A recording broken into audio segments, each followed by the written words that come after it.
Bem-vindos de volta ao estúdio. Katerina Nesterenko. Hoje falaremos sobre a inteligência ucraniana grampeando telefones de funcionários do Kremlin. Zelensky teve uma conversa muito difícil sobre questões territoriais com os assessores de Trump.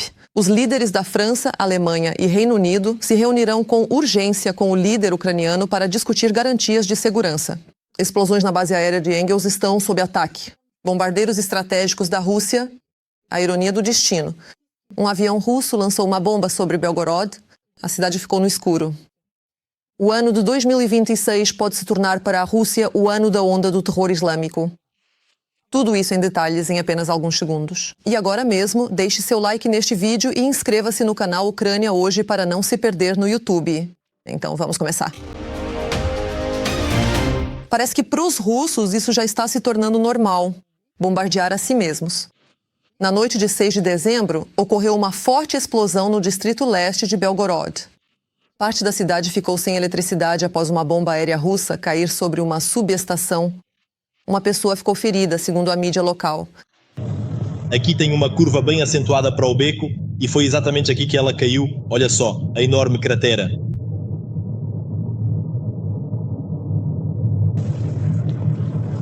Com essa precisão da aviação russa, o inimigo nem é necessário. Eles mesmos conseguem dar conta de tudo com sucesso. Deixe seu like se você concorda. Na verdade, continuando o tema dos ataques à Rússia, a noite de 6 para 7 de dezembro. Foi uma noite agitada por lá. Aqui estão imagens de Engels, na região de Saratov. Os moradores locais relataram que um terminal de petróleo estava pegando fogo e antes disso as autoridades haviam alertado sobre a ameaça de drones.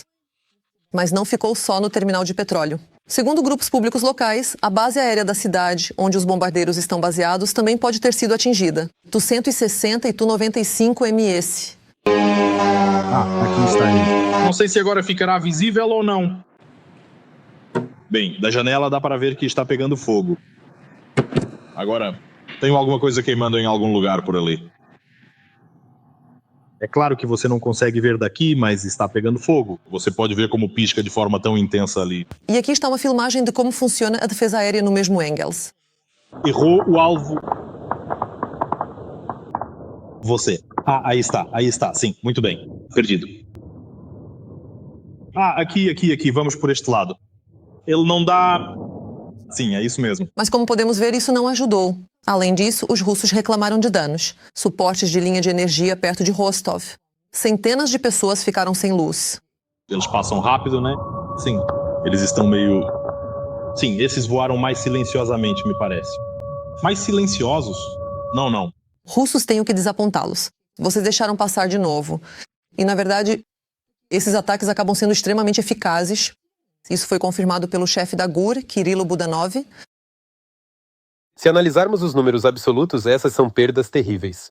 E acredite, essas perdas decorrentes das chamadas sanções ucranianas contra a Rússia são muito maiores do que as perdas de todas as sanções impostas contra ela juntas.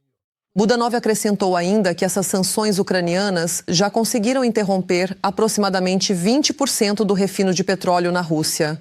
E esse número pode ser aumentado para 30%. Continua. Além disso, como afirmou Vladimir Yatsenko, fabricante dos drones de longo alcance Dovbush, o inimigo está literalmente à espreita em poucos meses. O país não conseguirá mais financiar a guerra se as forças armadas da Ucrânia continuarem a atacar refinarias de petróleo e petroleiros com a mesma intensidade do último mês. O que isso significa para a Ucrânia? O que isso significa para a Ucrânia? Significa que o inimigo não terá mais condições de financiar a guerra. E vejo que se tudo continuar como no último mês, 3 petroleiros, Novorossiysk e Tuapse, em 2 meses, essa é uma tarefa totalmente realista para as forças ucranianas. Acho que as coisas vão esquentar ainda mais. O ano de 2026 pode se tornar para a Rússia o ano da onda do terror islâmico, se medidas urgentes não forem tomadas, e esse sinal veio de dentro da própria FSB. O relatório de que o terrorismo islâmico está ressurgindo no coração da Rússia já está na mesa do chefe do FSB, Alexander Bortnikov. Moscou e as grandes cidades estão em uma zona de risco especial. A Império do Mal espera um novo Crocus ou algo ainda mais assustador? Nossos jornalistas investigaram. Essas imagens estão sendo ativamente transmitidas agora na televisão russa. Nelas, agentes do FSB detêm na Bashkiria uma célula de terroristas internacionais que propagavam a ideia de criar um califado mundial. 8 detidos pregavam entre os muçulmanos. Eles difundiam a ideologia de uma organização terrorista proibida na Rússia e, durante reuniões clandestinas, recrutavam outras pessoas para suas fileiras. Mas esse tipo de material tem se tornado cada vez mais frequente na TV russa ultimamente. E as principais teses nele são as seguintes. O FSB informou sobre o aumento da ameaça de atentados terroristas dentro do país. Está sendo criado um alvo para a raiva. Na grande maioria das vezes, trata-se sempre de alguma força externa, mas periodicamente, em certos momentos, surge a necessidade premente de começar a inflamar a situação de forma mais intensa. Os serviços secretos russos registram um aumento do terrorismo islâmico na Rússia. Segundo relatos da mídia, esse relatório foi recebido pelo chefe do FSB, Alexander Bortnikov, mas ainda não foi entregue ao ditador russo Putin. No entanto, de acordo com outras fontes, o documento, na verdade, pode ter chegado à mesa de Putin. E o que é interessante, entre as principais ameaças está também a intensificação de certos grupos de sabotagem dentro do país, ou seja, longe da zona da chamada Operação Militar Especial, inclusive na própria capital, Moscou. E mais um ponto importante sobre a ameaça de desestabilização da situação no Cáucaso. Ações que mostravam que o Estado era forte. Existem inimigos e eles vão lidar com eles. Trata-se de um Putin poderoso e de outros inimigos que querem atacar a fortaleza sitiada. Voltamos aqui à informação já mencionada sobre a prisão na Bashkiria, onde, segundo o FSB, conseguiram deter 8 membros de uma organização terrorista. Naquela ocasião, também foi informado que o grupo preparava ações ativas no território da Rússia. As fontes que transmitiram essa informação, a mídia concorda que em 2026 a situação pode piorar se o FSB e outros órgãos não considerarem esse vetor como prioritário. Mas aqui é preciso não esquecer que tais mensagens na Rússia não são divulgadas à toa. São provocações bem planejadas. Além disso, esses atentados realmente podem ser organizados pelos serviços secretos russos, pois isso serve tanto ao público interno quanto ao externo. Para os próprios russos, isso é algo banal. Desestabilização da situação. Após essas declarações, com certeza haverá atentados, com certeza haverá, ou mais provavelmente, para ser mais preciso, pessoas detidas ou mortas que terão determinados documentos ou ligação com esta ou aquela organização terrorista ou algum componente nacional. Isso será vendido internamente? Foi assim que sempre assustaram os russos. Todos nós lembramos bem. O atentado em Crocus, que Putin usou para acusar o chamado regime neonazista de Kiev. Por ordem do coordenador, os terroristas, após cometerem o crime, seguiram de carro em direção à fronteira russo-ucraniana, para depois chegar a Kiev e receber a recompensa prometida a eles. Lá a narrativa é bastante complexa. Pelo que entendi, houve relatos iniciais por parte do FSB, que também canais do Telegram ligados ao FSB disseram que existia um certo esconderijo onde estavam guardadas armas preparadas para esses 4 indivíduos para que eles pegassem essas armas, né? Pelo que entendi, essa era a ideia, e depois tentassem atravessar em direção à Ucrânia com elas. Nenhuma prova. Até agora não vemos evidências da existência desse esconderijo.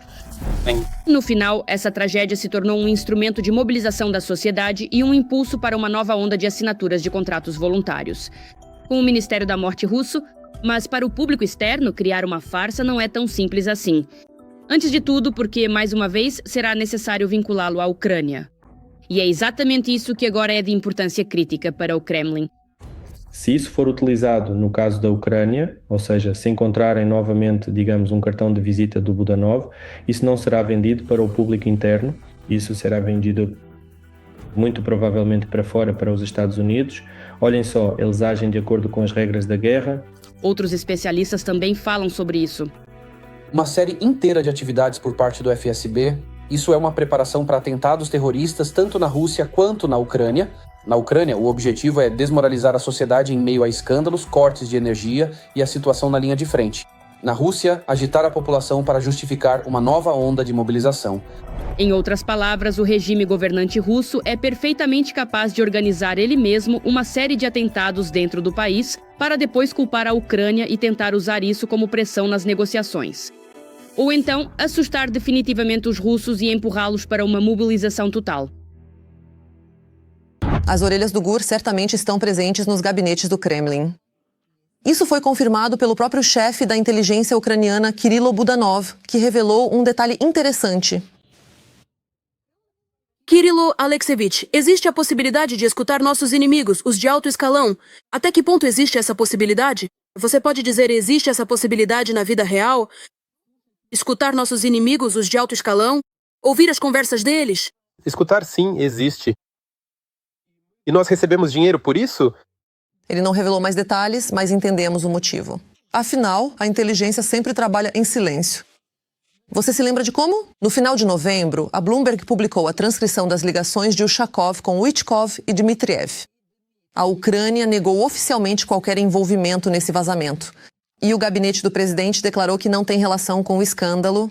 No entanto, os dados vazados mostraram a influência da Rússia no plano de paz de Trump. Lembro que Dmitriev informalmente entregou aos Euarasi uma lista de exigências do Kremlin, o que causou um escândalo no Ocidente. E na própria Rússia, aceleraram o bloqueio do WhatsApp e interromperam parte das negociações. Alcançaram progresso, concordaram sobre os próximos passos. A mídia descobriu sobre o que Zelensky conversou por 2 horas com os conselheiros de Trump. Uma sessão de negociações em formato de maratona de 3 dias entre altos funcionários do Zeora e da Ucrânia. Em Miami, finalmente chegou ao fim. Mas provavelmente continuará na próxima semana. O presidente Zelensky realizou ontem uma ligação de 2 horas com os representantes de Trump, Steve Witkoff, enviado especial do presidente, e Jared Kushner, genro de Trump. Segundo o Axios, que cita fontes, a discussão sobre os territórios foi difícil. A Rússia ainda exige que a Ucrânia entregue toda a região de Donbás. Schaaf, por sua vez, está tentando encontrar novas ideias para contornar essa exigência. Witkoff e Kushner reuniram as propostas de ambos os lados, pressionando tanto Zelensky quanto Putin para que ambos fizessem concessões, para alcançar um acordo. Quanto à questão das garantias de segurança para a Ucrânia, uma das fontes de Axios informou que as partes alcançaram um progresso significativo e se aproximaram de um acordo, mas ainda é necessário um trabalho adicional. Sobre o fato de que o acordo sobre a Ucrânia está quase pronto, mas restam 2 pontos que impedem a assinatura de um acordo de paz, declarou o enviado especial de Trump, Keith Kellogg, no Fórum de Defesa Nacional, no Centro Reagan. Os últimos 10 metros até o objetivo são os mais difíceis. Eu acredito que estamos nos últimos 10 metros para o fim deste conflito. Acho que restam apenas algumas questões e elas dizem mais respeito aos territórios de Lugansk, Donetsk, Kherson, Zaporozhye e a usina nuclear de Zaporozhye. Se resolvermos essas 2 questões, o restante também se encaixará perfeitamente. Agora, mais alguns detalhes. O chefe do grupo de negociação, Rustam Umerov, e o chefe do Estado-Maior, Andrei Ignatov, estão voando de Miami para Londres, onde informarão Zelensky sobre as propostas do Zeoarn. Emmanuel Macron, Keir Starmer e Friedrich Merz também estarão presentes. O objetivo é discutir com os líderes europeus o estado das negociações com o lado americano e as garantias de segurança pós-guerra para a Ucrânia. O primeiro-ministro britânico, Keir Starmer, já confirmou que está pronto para receber Zelensky, Macron e Merz para, digamos, uma sessão de brainstorming. Enquanto isso, o The Sunday Times escreve que Putin não vê necessidade de assinar a paz com a Ucrânia, dizendo que ele está pronto para discussões prolongadas em seus próprios termos. Enquanto isso, suas tropas avançando para a frente. Enquanto isso, na Rússia, os propagandistas do Kremlin espumam pela boca nas telas de TV, falando sobre qualquer tipo de paz. Não se fala absolutamente nada. Além disso, existem apelos diretos à destruição da Ucrânia. Aqui está, por exemplo, o propagandista Gasparian. Sim, é uma atitude muito cínica, mas é uma medida pragmática. E por que devemos nos preocupar com essa população? Só não entendo esse tom. Quer dizer, eles votaram no governo, o governo sempre os satisfez, e quem deveria cuidar deles não é o governo que eles apoiaram, mas sim o Putin. Que absurdo, que medo.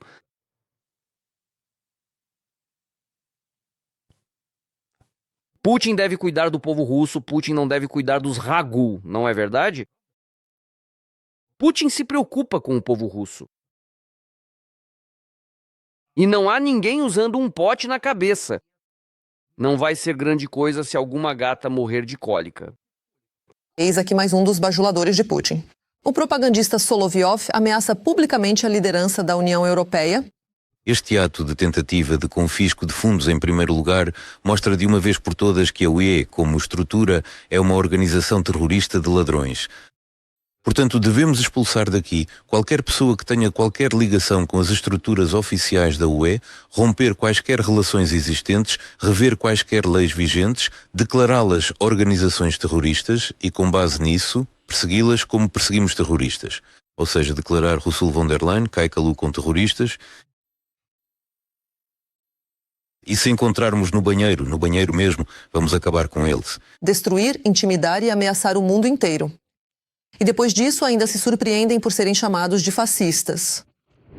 E agora, um contexto geopolítico mais amplo. Os EFOTA de fato impuseram à Europa um prazo rígido. Até 2027 é a União Europeia que deve assumir a maior parte do ônus da defesa na OTAN. Ou seja, os Estados Unidos não serão mais o principal fornecedor das forças convencionais da aliança. O Pentágono espera da Europa medidas concretas que mostrem que ela está pronta para defender o continente e desenvolver suas capacidades, escreve o Kiev Post. Até esse momento, o fornecimento de armas para a Ucrânia continuará e até aumentarão antes do Natal. Apesar da mudança estratégica, autoridades destacaram que o fornecimento de armamentos para a Ucrânia continua. E, como esperado, deve crescer antes do Natal, o que ressalta a intenção de Washington de manter Kiev armada, mesmo durante a redistribuição da carga interna na OTAN. Um alto funcionário ocidental, familiarizado com essas discussões, explicou ao Kiev Post: o apoio à Ucrânia permanece. Mas a Europa deve estar preparada para uma OTAN em que os não serão mais automaticamente os primeiros a responder às ameaças.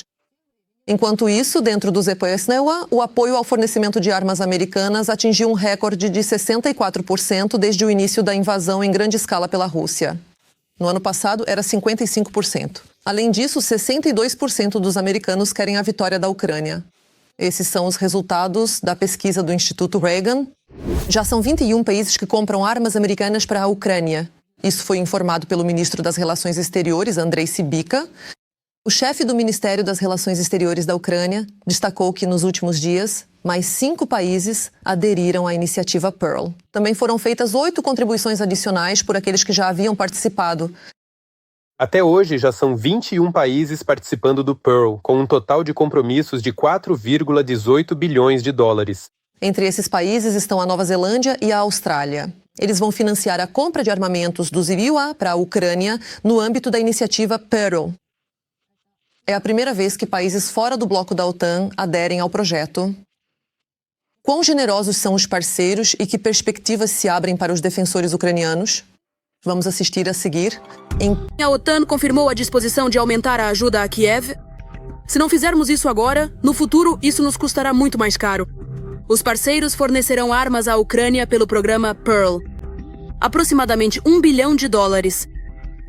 $1 bilhão adicionais foi confirmado por nossos aliados para apoiar nosso exército através do programa Pearl. 5 países anunciaram isso adicionalmente. Mas para mim, como ministro das Relações Exteriores da Ucrânia, de um país que está em guerra, foi realmente importante sentir essa unidade e determinação justamente agora. Além do compromisso dos países aliados em disponibilizar financiamento, um dos elementos importantes da reunião foi a discussão sobre sanções e a necessidade de sincronização. No início de um período de grande turbulência geopolítica, foram implementados pacotes de sanções abrangentes e rigorosos. Estas medidas punitivas, concebidas para exercer pressão econômica e política, marcaram o começo de uma nova fase nas relações internacionais, visando alterar comportamentos ou políticas de estados específicos. A sua introdução inicial foi um ponto de viragem significativo. Em agosto, os EUA e a OTAN lançaram um novo mecanismo de apoio à Ucrânia por meio da iniciativa Priorities Ukraine Requirements, abreviado como PERL. Os países da OTAN, com exceção dos EUA, fazem contribuições financeiras voluntárias para o fornecimento de armamentos e tecnologias americanas para a Ucrânia. PERL é uma iniciativa na qual os países europeus compram armas americanas e as transferem para a Ucrânia através da OTAN, para pôr fim a esta guerra. Se aprendemos algo durante a presidência de Trump, foi o uso ativo da força para alcançar a paz. A paz é alcançada por meio da força, e não por declarações duras ou gestos ameaçadores.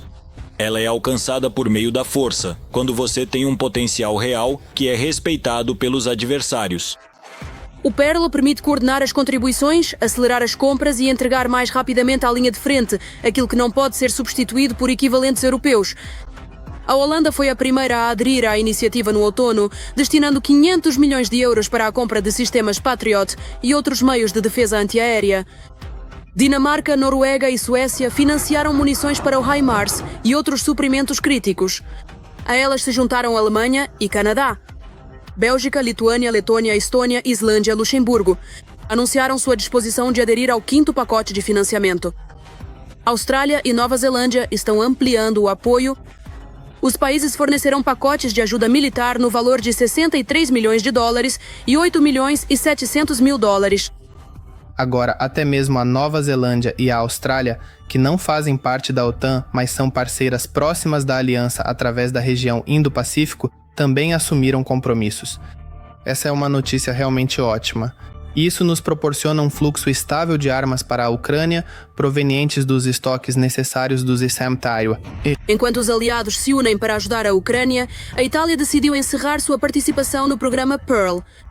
Seria prematuro participar do programa da OTAN para a compra de armas americanas para a Ucrânia, tendo em vista as negociações de paz em curso.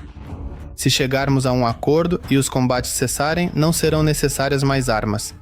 Em vez disso, serão necessárias outras coisas, como garantias de segurança. Essa declaração foi o primeiro sinal aberto de uma mudança no rumo do governo. Giorgia Meloni. A Hungria também se opõe à participação em compras de armas.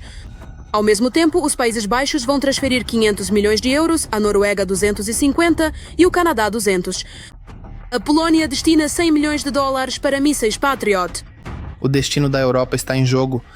Todos nós queremos que esta guerra acabe e saudamos os esforços de paz. Mas é extremamente importante que o resultado seja uma paz justa e duradoura para a Ucrânia. A Alemanha também não ficou de fora. Todo esse dinheiro será gasto em armamentos para a Ucrânia. O governo federal tem muito orgulho de, junto com nossos amigos da Polônia e da Noruega, podermos formar mais um grande pacote que é necessário para apoiar a Ucrânia. 500 milhões de dólares americanos é uma quantia significativa. 200 milhões deles são fornecidos pela Alemanha. Vale lembrar que os 2 primeiros pacotes de ajuda militar à Ucrânia no âmbito do Pearl incluíram mísseis para o sistema de defesa aérea Patriot e para o sistema de lançamento múltiplo de foguetes HIMARS, que ajudaram nossos defensores no campo de batalha e protegeram as cidades ucranianas contra mísseis russos. A Ucrânia solicitou adicionalmente 1 bilhão de euros para o período de inverno, a fim de compensar a redução dos fornecimentos por parte dos Estados Unidos nos meses anteriores. O Pearl continua sendo um dos principais mecanismos de ajuda à Ucrânia, mas seu futuro depende diretamente das decisões políticas dos aliados e do andamento das negociações de cessar-fogo. A filha de um general russo que está lutando na Ucrânia está tranquilamente de férias na Europa. Alexander Tokarev participou diretamente da invasão em grande escala e está incluído no livro ucraniano dos carrascos. Estamos profundamente cientes de toda a complexidade da situação político-militar e do atual período histórico. Assim como há mais de 80 anos, o nazismo levantou a cabeça e tenta dominar o mundo. Não permitiremos isso. Lutaremos contra qualquer inimigo. Mostremos força, coragem e heroísmo. Devoção ao seu povo. Enquanto isso, sua filha Anastasia, de 22 anos, está viajando pelos países da OTAN. Ela recebeu o visto sem problemas e gasta até 1 milhão de rublos em férias. A mãe e isso mesmo. Bom, Jono. Sim. Pela Rússia de Putin, mas ao que parece é melhor na França ou na Itália. E sim, logo após o escândalo, Anastasia apagou o canal e fechou sua conta no extremista Instagram. E enquanto as filhas dos generais voam em voos internacionais, na própria Rússia, o número de incidentes com aviões civis aumentou 4 vezes em um ano. No contexto das sanções. Durante esse período, mais de 800 casos de falhas que levaram ao cancelamento ou interrupção emergencial de voos foram registrados na Rússia. Enquanto no mesmo período do ano passado, 2024, houve pouco mais de 200 desses incidentes. Quando é que vai acontecer uma verdadeira queda de aviões na Rússia? Contaremos a seguir. Chegamos ao limite. A aviação civil russa está se degradando diante dos nossos olhos. Não tenho muito a acrescentar aqui. De janeiro ao final de novembro de 2025, o número de incidentes envolvendo aeronaves de companhias aéreas russas aumentou aproximadamente 4 vezes em comparação com o mesmo período de 2024. Eu sempre disse, Vitaly Gennadievich, não me deixe mentir, que é preciso dar mais atenção à compra de equipamentos nacionais. Se tivéssemos feito isso nos anos anteriores, talvez agora as coisas estivessem um pouco mais fáceis. Durante esse período foram registrados mais de 800 casos de falhas no país, que levaram ao cancelamento ou interrupção emergencial de voos. Enquanto que no mesmo período de 2024, esses incidentes não passaram de 200. Vamos voar, Vladimir Vladimirovich, e em que vamos voar? Vamos, claro que vamos. A questão é apenas em que vamos voar e o quão perigoso isso será. Neste ano, na aviação comercial russa, ocorreram 2 acidentes e 2 desastres aéreos, nos quais ao todo morreram 53 pessoas. Como escreve o The Moscow Times, o maior deles foi o desastre do avião An-24 da companhia aérea Angara no final de julho. O avião foi fabricado em 1976. Isso está relacionado, em primeiro lugar, justamente com a degradação do estado técnico da frota de aviação russa e das aeronaves civis russas. No entanto, vemos que justamente no ano anterior e, de fato, no início deste ano, a aviação civil russa e os órgãos de gestão da aviação civil repetidamente recorreram à ICAO com o pedido de suspender as sanções contra a Rússia para possibilitar o acesso a componentes e peças ocidentais para os aviões Boeing e Airbus, que justamente transportam de 80% a 90% de todo o tráfego aéreo na Rússia. No início de outubro, o chefe da Rosaviatsia declarou que, segundo a previsão menos otimista, nos próximos 5 anos, a Rússia pode perder 339 aviões, incluindo 109 estrangeiros. No total, segundo dados do órgão, a frota das companhias aéreas russas conta com pouco mais de 1.000 aeronaves civis. No geral, trata-se da retirada de operação em média de 50 a 60 aeronaves por ano ao longo de 5 anos.